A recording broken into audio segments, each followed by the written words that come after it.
Well, you may be one of millions of parents around the country who are currently looking for a new uniform or parts of a school uniform for your children before they go back to school next week. But you may find that, amazingly, there are still many places where uniforms are very expensive, and some schools still seem to have some agreements with suppliers. That means you can only get parts of that uniform from one supplier.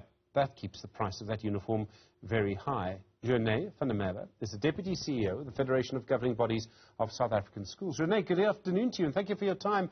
Why are school uniforms still, in this day and age, still so expensive?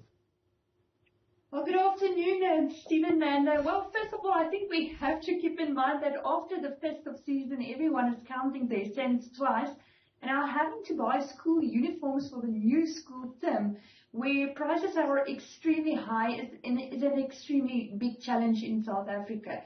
Now, the biggest reasons why we still see that school uniform prices are very high is, well, first of all, due to exclusive agreements that has been concluded with service providers.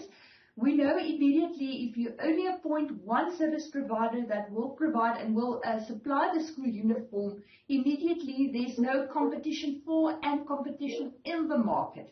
That's the one reason. And then secondly, there's a lot of schools that still prescribe unique school uniforms, meaning that they prescribe a specific blazer or a specific sock with a yellow or a red or a blue stripe on it, or a shirt with the school's emblem on it, meaning that parents cannot shop around for those specific unique items of school uniform. They have to purchase from a specific supplier. Now, that's what we have seen throughout the years, which usually causes extremely high prices for school uniforms, is when and because of the fact that there's a lot of the times there's no competition in it for the market. I understand why to be the single supplier must be a very nice position to be in, right? So I understand why the supplier would sign the agreement with the school. But surely the school, what's in it for the school to do this? It's not just private schools, it's government schools too. Why do they sign these agreements with these suppliers? Yes, Stephen, well, I think first of all, perhaps I should just first of all highlight that our school governing bodies and who basically represents the parents, they have a great amount of bargaining powers. And I think a lot of the times it's due to the fact that they're not aware of the fact that they have those bargaining powers, and they're not aware of the fact that they can and should go through a proper tender process, that they just fall within the comfort of what has been done throughout the years and they stick to one simple supplier. And perhaps I should also refer to the fact that this year we have school governing body elections where we might see new governing body members coming in, just falling into old habits, utilizing the old school uniform providers going forward. So I think parents and school governing bodies is not always aware of what their duty are towards the parents in the community that they serve. They're not always aware of the powers that they do have. And that's a lot of the times when we see that they tend to conclude exclusive term agreements that just rolls over. They fail to go through a proper tender process, and that's when we tend to see a monopoly in the market. We will have one provider that only benefits themselves, and we see parents a lot of the time suffer because of that. And doing away with uniforms, I mean, if I remember correctly, and from what you say, I think I might be right, that actually the governing body decides on whether there's a uniform at all. Government doesn't decide. The school governing body decides if there's a uniform. And yet almost every single school governing body decides there should be a uniform, and that the uniform must have this cap and that badge and this swimming costume and all of these things.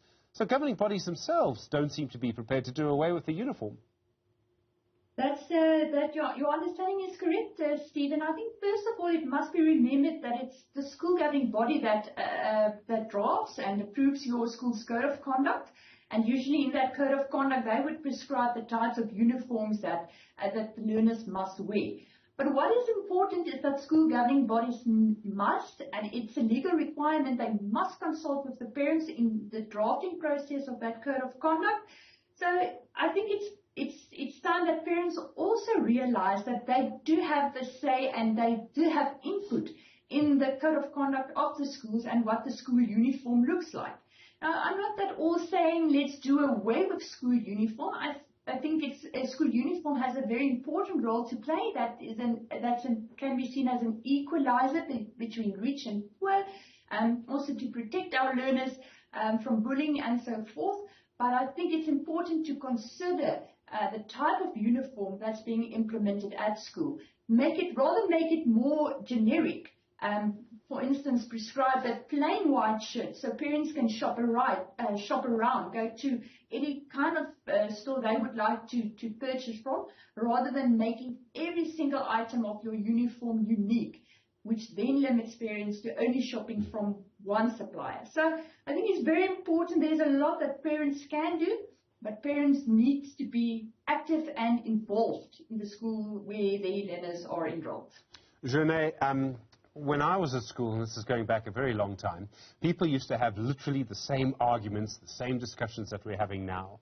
In a year from now, do you think anything will have changed? I mean, it seems amazing because there's no reason why it has to be like this. As you say, parents and through school governing bodies have all of the power, and yet I feel that nothing's going to change. We'll be back here again in a year's time. Well, we have this discussion every year, Stephen, and I think the Competition Commission has done a lot of work throughout the years. I think there is a little improvement looking back over the last couple of years, but the reality is if parents is not going to take ownership in addressing this issue themselves, we're not truly going to see the change. I mean, the Competition Commission cannot come in and charge every single school in South Africa. I mean, they do have the power to do so, and I truly applaud them for what they have achieved throughout the years.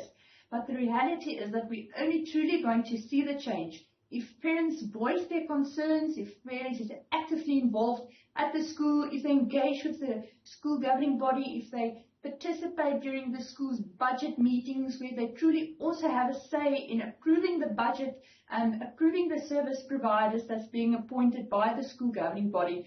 That's only truly when we're going to see the change. Juané van der Merwe, thank you. The Deputy CEO of the Federation of School Governing Bodies.